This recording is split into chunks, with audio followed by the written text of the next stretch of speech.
Justamente hace unos días, Integralia Consultores publicó un reporte sobre la violencia política en nuestro país. Y mira lo que son las cosas. Ayer martes asesinaron a un exalcalde y a un exregidor en Veracruz y a un exdiputado en Zapopan, Jalisco. Apenas el fin de semana pasado, otros asesinatos de personas vinculadas con la política. Esta situación, pues está desbordada y esto nadie lo puede negar. Y por eso quisimos consultar a Carlos Rubio, subdirector y coordinador de reporte de violencia política en Integralia Consultores. Carlos, ¿cómo estás? Muy buenos días. Hola Erika, Jonathan, buenos días. Muchas gracias por la oportunidad de platicar con ustedes. Carlos, hablemos del diagnóstico. ¿Qué está pasando en nuestro país? ¿Qué tan grave, qué tan frecuente es este tema de la violencia política? Sí, bueno, como comentas, esta semana publicamos nuestro reporte trimestral de violencia política con el conteo de número de incidentes, de amenazas, intimidaciones, desapariciones, secuestros y homicidios de funcionarios en activo, políticos y aspirantes a cargos de elección popular. Y lo que podemos ver es que entre enero y marzo de 2025 hubo 104 casos de violencia política en el país. En realidad, si lo comparamos con el mismo periodo del año anterior, se trata de cerca de un 60% menos casos, pero eso no necesariamente es una noticia positiva. En realidad lo que revela es que el proceso electoral de este año es mucho menor que el del año anterior, hay Sí, muchos claro. menos cargos en disputa, pero lo que realmente se traduce es que persisten estos esfuerzos de los grupos criminales por hacerse con el control de estructuras gubernamentales, sobre todo municipales. De hecho, en nuestro conteo más del 80% de los casos son a nivel municipal y eso se explica porque pues son los niveles de gobierno más vulnerables, los que están más expuestos a este tipo de intimidaciones, de ejercicios de coacción y que al final permiten a estos grupos imponer regímenes criminales en esos territorios. Uy, ahora, Carlos, dime una cosa. Estamos ante una elección adicional, que no solo es la constitucional, la que se está viviendo en varias entidades federativas, sino además esta elección del Poder Judicial. ¿Se ve amenazada de igual manera? Sí, justo lo que vemos en este primer trimestre de 2025 es que no hay todavía casos, o no logramos identificar en esos meses casos de homicidios, amenazas contra aspirantes a cargos de elección popular en ese proceso. No obstante, creemos que eso se puede explicar por tres hipótesis, ¿no? Una es que quizás es un proceso todavía muy desconocido, que sigue permeando un desconocimiento de las funciones que tienen los quienes ocupan cargos en el Poder Judicial. Una segunda hipótesis es que los grupos del crimen organizado optaron por estrategias alternativas y ha habido mucha conversación en medios y declaraciones por parte de organizaciones sociales en las últimas semanas de que efectivamente se filtraron en estas listas de candidaturas finales personas que presuntamente tienen vínculos con el crimen organizado. Y una tercera hipótesis es que quizás están esperando a que se conozcan los resultados de esa jornada electoral. Son tantos cargos, tantos candidatos que quizás es mejor esperar a que conozcan a los ganadores para entonces tomar este tipo de acciones, ¿no? Pero creemos que ahí abre pues una puerta más de riesgo para el funcionamiento de la democracia en México, para la impartición de justicia y que quizás tendrá un impacto sobre todo en los tribunales, juzgados de corte penal, que son los que tienen ya un impacto directo en las operaciones de organizaciones de estos grupos. Ahora, ¿qué es lo que esto causa? Esta violencia política, ¿qué consecuencias está teniendo en nuestro país, Carlos? Porque no nada más es para los afectados, no nada más son los candidatos, las personas vinculadas con el ejercicio público que están siendo heridas, asesinadas, etcétera, sino cuál es el mensaje a la población, cuál es la afectación a la democracia mexicana. Correcto, creo justo como dices, Erika, creo que no son solo las personas que se ven directamente afectadas por estos incidentes. De hecho, lo que vemos es efectos de dos tipos, ¿no? Unos anteriores a las elecciones y que tienen que ver con las reglas del juego democrático en México, que está desincentivando la participación de personas en estos procesos electorales. Lo hemos visto este año en el caso de Veracruz, que sobre todo partidos de oposición han dicho que tenían personas que estaban dispuestas a contender por las candidaturas y que en última instancia decidieron no hacerlo porque no querían exponerse a este tipo de incidentes. Entonces, por un lado, pues ya está teniendo un impacto en la capacidad que tenemos los ciudadanos de elegir a los representantes que pudieran tener quizás el mejor perfil para ejercer esas funciones de gobierno. Y el otro tipo de afectaciones tiene que ver con ya el ejercicio del poder. Una vez que estas figuras son electas y que llegan a sus cargos, pues si están coludidos con el crimen organizado, pues eso les permite a estos grupos acceder a los presupuestos públicos, sobre todo municipales, para determinar pues quiénes pueden contratar obra, quiénes son los encargados de proveer servicios básicos como el agua, controlan, infiltran también a las policías municipales para poder seguir operando con impunidad. Entonces, creemos que tiene tanto un efecto en las reglas del juego democrático como en la gobernabilidad del país. Uy, ahora Carlos, decías hace rato cuando te pregunté de la elección del Poder Judicial, decías, a lo mejor es que pues o ya pusieron a sus candidatos o todavía hay desconocimiento con respecto a la elección o bueno, cualquiera de estos escenarios que ya nos ponía sobre la mesa. Pero bajo esa premisa yo te preguntaría, ¿cuáles son los cargos más vulnerables? Los que hoy están pues más en la mira de esta violencia.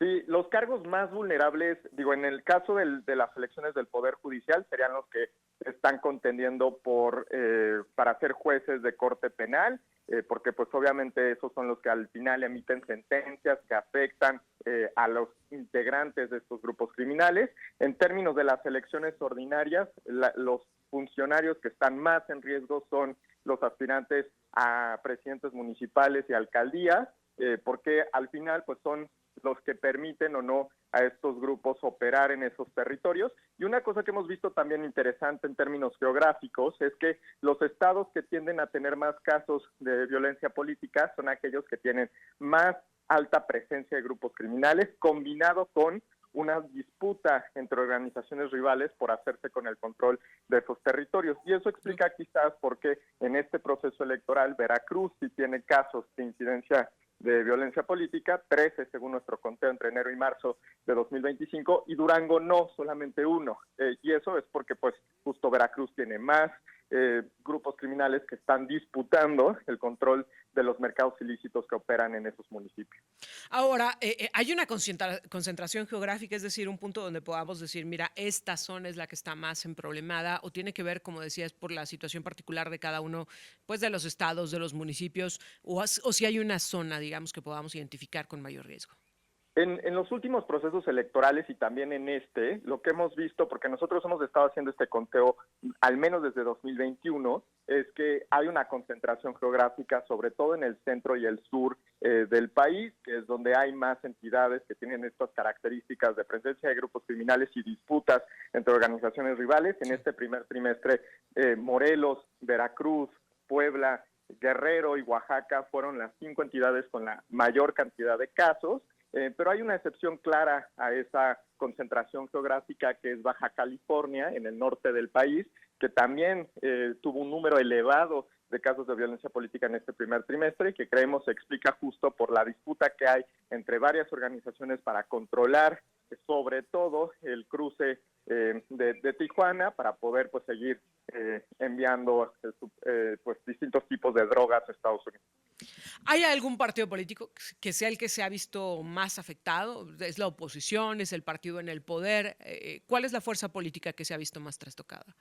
Sí, en ese punto, justo lo que hemos visto tanto en las elecciones anteriores como en esta, es que la violencia política en realidad no está discriminando por partido político. Prácticamente tenemos casos de violencia política contra todos los partidos, incluso contra partidos que no tienen registro nacional, o sea, que solamente tienen registro local en algunas entidades, correcto. Pero en este primer trimestre de 2025, Morena fue el que concentró el mayor número de casos, con 30 incidentes de violencia política, aunque creemos que eso se explica porque pues en última instancia es el partido que tiene más funcionarios públicos a nivel nacional y por tanto pues más personas que están expuestas a este tipo de riesgos.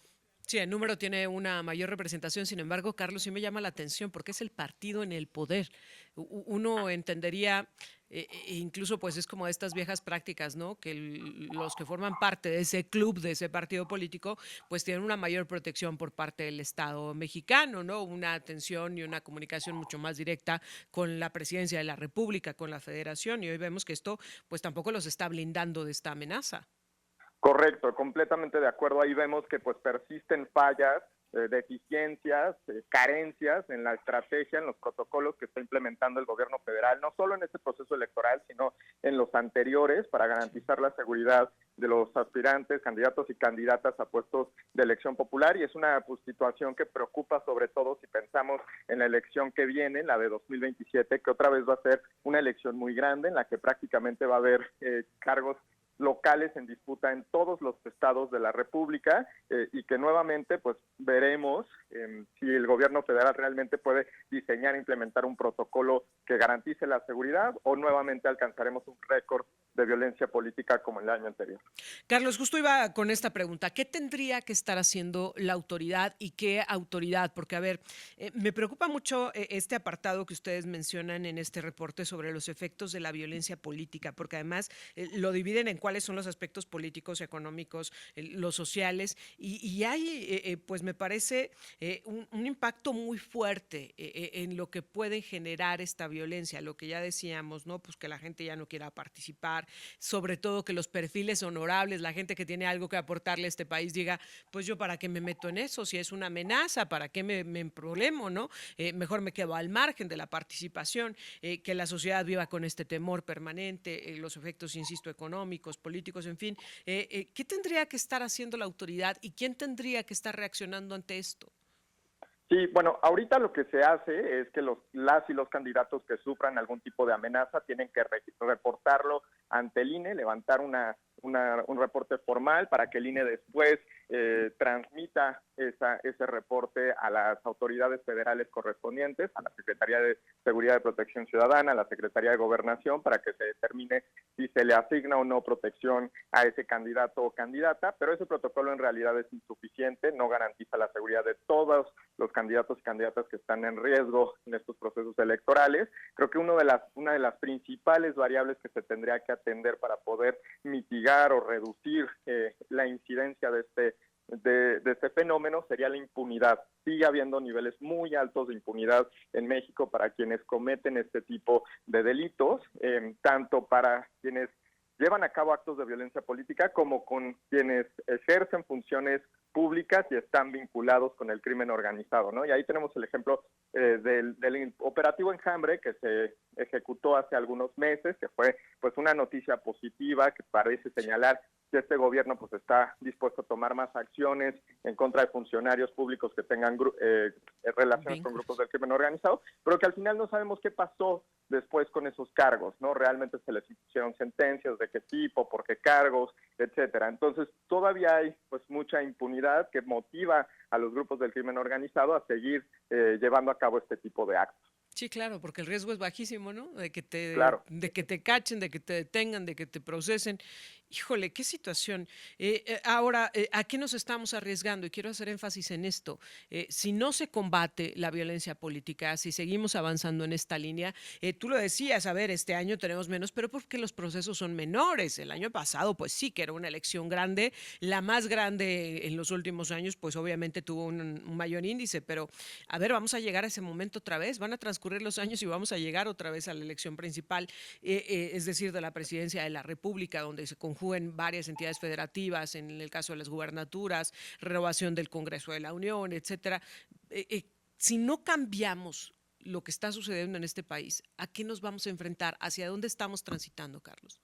Sí, bueno, yo creo que el principal riesgo es que crezca el número de municipios que están bajo el yugo de los grupos del crimen organizado, en los que ya se han impuesto, como decía al inicio y como lo hemos denominado en Integralia, regímenes criminales, es decir, territorios que efectivamente ya están controlados por el crimen organizado, que son estos grupos quienes definen cómo se usan los presupuestos públicos, cómo se distribuyen los servicios, quiénes pueden y cuándo vender cierto tipo de productos, qué tipo de extorsión de pago de uso de suelo tienen que pagar los comerciantes que venden en esos territorios, controlan los mercados ilícitos como el huachicoleo, etcétera, ¿no? Entonces, el riesgo es que ese fenómeno, que ahora pues está concentrado en algunas regiones del país, siga creciendo y que en última instancia pues ya caigamos en una situación de ingobernabilidad en una proporción relevante de territorios en México.